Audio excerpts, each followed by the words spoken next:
লালমনিরহাট জেলা আমার মাহফিল, আমি যাইতেছি বাজান, কত রিক্সার খোঁজে আছি, একটা রিক্সা পাওয়া যায়নি।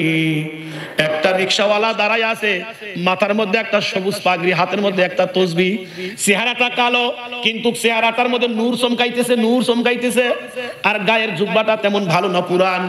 এই লোকটাকে সালাম দিয়ে আমি মনে করছি না জানি বড় আলেম হবে, অথবা তাবলিগ জামাতের কোনো সাথী হবে, অথবা কোনো পীর মুরিদের মুরিদ হবে।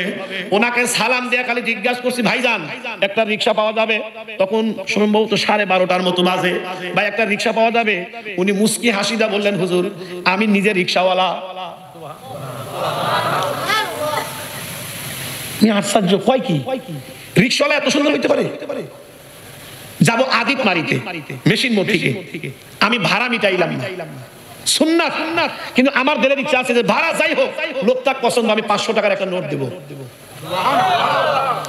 এ ভাই অনুরোধ করি, কোন রিক্সাওয়ালাকে ভাড়া নিয়ে গালি দিবেন না।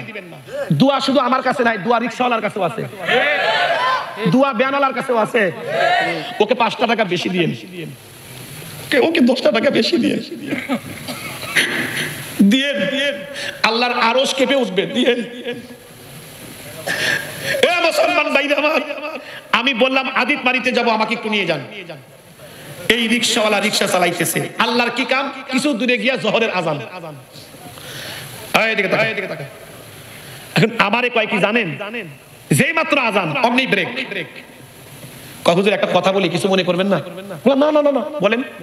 কয় কিছু যদি মনে না করেন, এই যে একটা মসজিদ, আমরা দুইজনে ওযু করে নামাজটা পড়ে গন্তব্যস্থানে যাই।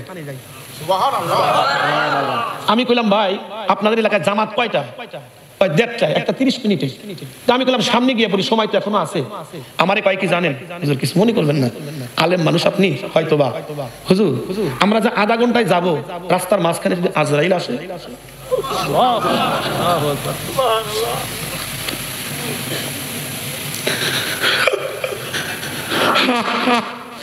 তখন আমার নিজেকে এত লজ্জা মনে হইল, আমি নিজেকে ধিক্কার দিলাম। ও মাওলানা সাইফি, কিসের আলেম তুই তো একদম রিক্সাওয়ালার কাছে জিরো। রিক্সাওয়ালার নামাজের মহব্বত, আর তুমি আধা ঘন্টা সময় নিতে চাও। আমি কইলাম আসলেই তো ভাই ঠিক, যদি আজরাইল আসে। তো আমি বললাম একটা লোক অপেক্ষা করতেছি, একটু চলো ভাই। তো বাস আমার কথা অনুযায়ী উনি রিক্সা চালালেন। কাঁধে একটা গামছা ছিল, এই গামছাটা এমনি করে নিয়ে মাঝে মধ্যে 2টা চোখ মুছে। আমি বুঝি না, ঘামলে তো পুরাটা মুখটাই মুছার কথা, উনি 2টা চোখ মুছে। আমি একটু উকি দিয়ে দেখি, কানতে 2টা চোখ লাল বানাইছে। বললাম দাঁড়াও ভাই, কাঁদো কেন? গরিব হইতে পারি, আল্লাহর ঘরে আজান হলে দেল আর টেকে না, আল্লাহর ঘরে না যাওয়া পর্যন্ত। চিন্তা করলাম আল্লাহর আশেকরে কষ্ট দিচ্ছি আমি, তাড়াতাড়ি চলো আমরা জামাত করি। ওযু করে জামাতে নামাজ পড়ে আমারে কয়, হুজুর কিছু মনে না করলে 1 কাপ চা খাওয়াবো। আমি চিন্তা করলাম একটা জুতার বাড়ি খাইলাম, না জানি আমাকে আবার কোন বাড়ি দিবে, কিন্তু ওর কাছে আমি শিখতেছি বাবা আলেম হলে যে শেখা শেষ তা না, শেখার অনেক কিছু আছে। আমাকে চা খাওয়াইতেছেন, হুজুর একটা কথা জিগাই। চিন্তা করলাম আবার কোন ভুল। জি ভাই বলেন। আপনি কি আল্লাহর নবীকে দেখেছেন? আর একটু জোরে কর। একজন রিক্সাওয়ালা, তার কাছে নবীর খবর আছে। কিসের মানুষ হইলাম?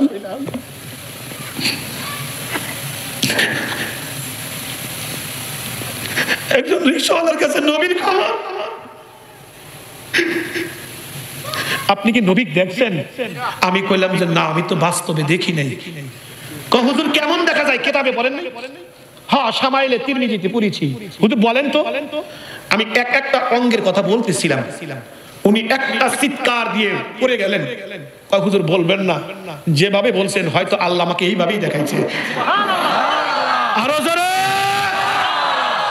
জুতাটা খুলে গেল দূরে, আমি ওনার জুতাটা সংগ্রহ করে নিজের রুমাল দিয়ে ওনার জুতা পরিষ্কার করতেছি। কয় আপনি কি করেন আলেম মানুষ? আমি কইলাম না, তুমি রিক্সাওয়ালা না, তুমি রিক্সাওয়ালা না, তুমি রিক্সাওয়ালা না, তুমি আল্লাহর বন্ধু, নবীর বন্ধু। যে রিক্সাওয়ালা নবীকে দেখে সে সাধারণ মানুষ হইতে পারে না। আমাকে যখন নামিয়ে দিলেন আমি ভাড়াটা বের করলাম তাকে দেওয়ার জন্য। উনি কয় হুজুর আমি চিনতে পারছি, বুঝতে পারছি, হুজুর বলেন আপনি কি আমাদের এই মাহফিলের চরমনাই হযরতে 3 দিনের সম্মেলন হয়, আপনি কি মাহফিলের মেহমান? বললাম হ্যাঁ। আমারে কয় হুজুর আল্লাহর ওয়াস্তে মাপ চাই, টাকাটা আমি আপনার কাছ থেকে নিতে পারবো না, আমি নেব না, কিন্তু যদি দিতে হয় একটা জিনিস আমাকে দেন। বললাম কি? ও কয় হুজুর কয়েকদিন আগে আমার মা দুনিয়া থেকে চলে গেছে, আমার মার জন্য একটু দোয়া করবেন, আল্লাহ যেন আমার মাকে মাফ করে দেয়। ভাইরা আমার